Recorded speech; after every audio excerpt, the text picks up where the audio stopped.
Assalamualaikum warahmatullahi wabarakatuh. Shalom, salam planters milenial. Perkenalkan, nama saya Bagus Kesuma. Saya mahasiswa Politeknik Pembangunan Pertanian Medan atau Polbangtan Medan, program studi Teknologi Produksi Tanaman Perkebunan. Di video ini sesuai dengan tugas yang diberikan oleh Ibu Dr. Linda Triwira Astuti SPMP, mata kuliah Analisa Usaha Perkebunan. Saya akan mewawancarai salah satu staf lapangan di tempat magang saya, yaitu Bapak Asisten Divisi 2. Saya magang di PT Surya Bumi Tunggal Perkasa, anak perusahaan dari Eagle High Plantation Group di Intan Estate Divisi 2, tepatnya di Provinsi Kalimantan Selatan. Mungkin bisa perkenalan diri dulu, Pak. Nama, kemudian asal mungkin, Pak. Oke, terima kasih. Perkenalkan, nama saya Hendrik Priawan. Asal saya dari Pontianak, Kalimantan Barat. Sebelumnya saya bekerja di sudah 4 perusahaan ya untuk saat ini ya. Untuk saat ini ya, untuk di HP sendiri saya sudah berjalan 6 tahun, kurang lebih 6 tahun di perusahaan ini ya. Jadi untuk perkenalannya itu aja. Lanjut lagi, bagus. Berarti Bapak udah sekitar 6 tahun di perusahaan Eagle High ya, Pak? Iya, 6 tahun, kurang lebih 6 tahun. Sebelum di EHP, berarti Bapak udah berkecimpung di perusahaan, ada 4 perusahaan tadi ya, Pak? 4 perusahaan sama HP. Oke, Pak. Jadi di video ini, Pak, kita akan berbicara atau membahas tentang salah satu skill yang harus dimiliki lah, Pak, oleh seorang leader kan, Pak, di PC atau di kebun, yaitu namanya decision making atau pengambilan keputusan, Pak. Nah, menurut Bapak pengambilan keputusan bagi seorang asisten divisi lah kita bicara, Pak, itu seberapa penting, Pak, gitu? Ya, untuk pengambilan keputusan untuk asisten ya sangatlah penting ya, karena itu kalau di divisi itu jantungnya lah ya, ibaratnya bekerja. Makanya saya sering sampaikan sama Bagus, di Abdeling itu atau di divisi ya, 10% itu administrasi ya kan, 90% SDM. Jadi dalam bekerja di kebun yang harus kita kuasai itu SDM-nya dulu. Karena administrasi itu belajar itu bentar aja ya.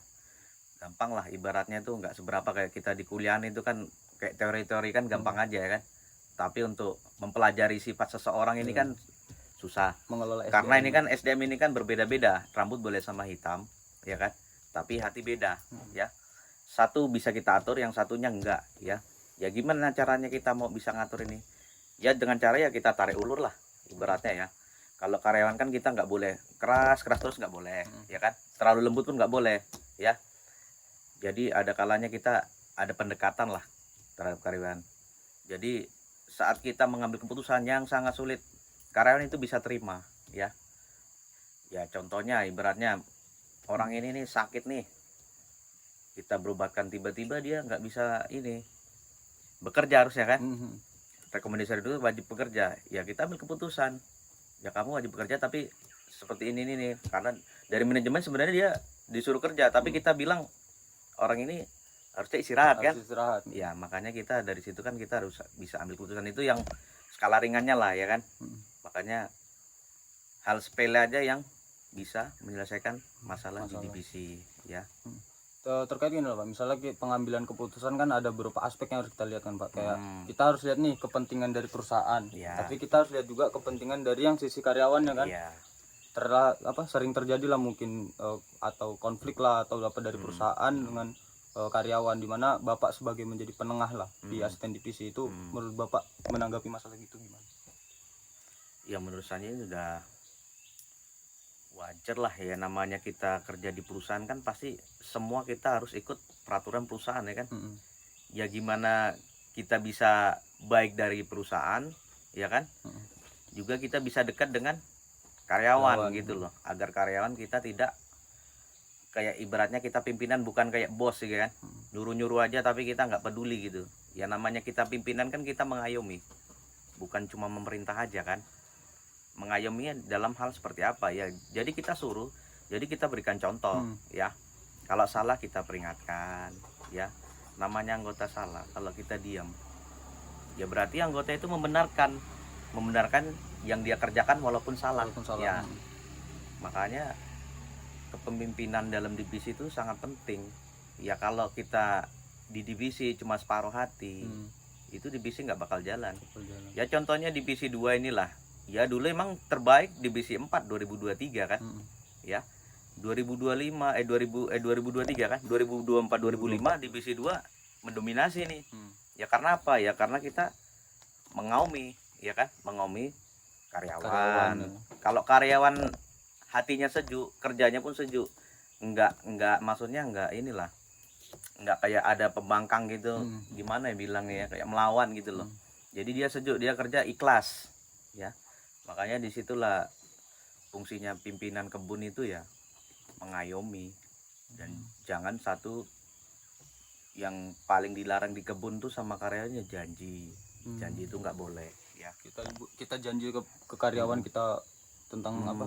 Kita Pokoknya memberikan janji apa apapun nggak boleh kalau di kebun itu pasti bakal ditagih.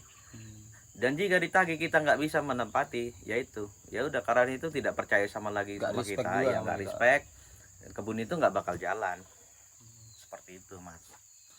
Terus kalau gini lah, misalnya tadi kan trouble atau permasalahan itu karyawan dengan mungkin sisi perusahaan kan, Pak. Kalau misalnya ada sesama karyawan Bapak kan, sesama karyawan Bapak nih bertengkar nih, konflik gitu.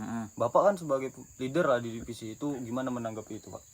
Sering terjadi ya pertengkaran. Contohnya bukan ini masalah ancak ya kan. Ya, dipanen Ya, Pak? iya masalah ancak dipanen. Jadi ya kita lihat posisi positifnya. Jadi yang kawan ini kan tenaganya lebih kuat, ya kan? Yang satunya lebih lemah. Ya kita sampaikan ya efeknya kenapa. Ya kalau misalkan lah ancak dia ketinggalan otomatis kan buahnya makin masak, ya kan? Makin tinggi rotasi beratnya di ancak dia lah. Jadi otomatis kan buah itu overripe. Dan mengakibatkan apa? Kalau overripe kan BCR turun, ya kan? Ya kita harus jelasin sampai situ ke karyawan, ya. Adanya lagi kalau yang sering terjadi di sini sih karyawan ya suami istri lah, ya kan. Ya kita sebagai penengah ibaratnya kalau kita kan dari asisten ini kan ngurusi lah dari orang lahiran sampai orang meninggal kita yang ngurusi, ya. Makanya kalau ada masalah pun ya kita ambil jalan tengah. Makanya kemarin pun saya juga pernah ya ngurusi rumah tangga orang juga, disuruh nyelesaikan juga. Ya gimana keputusan yang kita ambil dari mereka masing-masing, kita nggak bisa ambil dari pihak satu, pihak dua nggak kan? Harus menjadi penengah. Harus menengahkan, mereka dihadirkan dua-duanya. Kemarin ya kita kasih solusi, kita kasih masukan, saran. Kalau kamu kayak gini apa sih akibatnya? Kalau kamu ini kan jelasin, karena dia kan punya anak, harus ada tanggung jawabnya lah, ya. Makanya ya itulah kalau di kebun ya kita semua ngurusi lah, ya. Kalau misalnya Pak ada karyawan Bapak di divisi nih, dia melanggar peraturan atau ketentuan dari perusahaan. Jadi kan kayak Bapak harus, contohnya lah kita bicara tentang pendendaan panen gitu kan Pak. Misalnya karyawan melakukan kesalahan yang memang harus didenda lah gitu, kita bicara. Tapi ya kita melihat kondisi dia juga kenapa melakukan kesalahan gitu. Itu gimana Pak sebagai asisten divisi, kah kita mengambil keputusan dia harus denda atau gimana?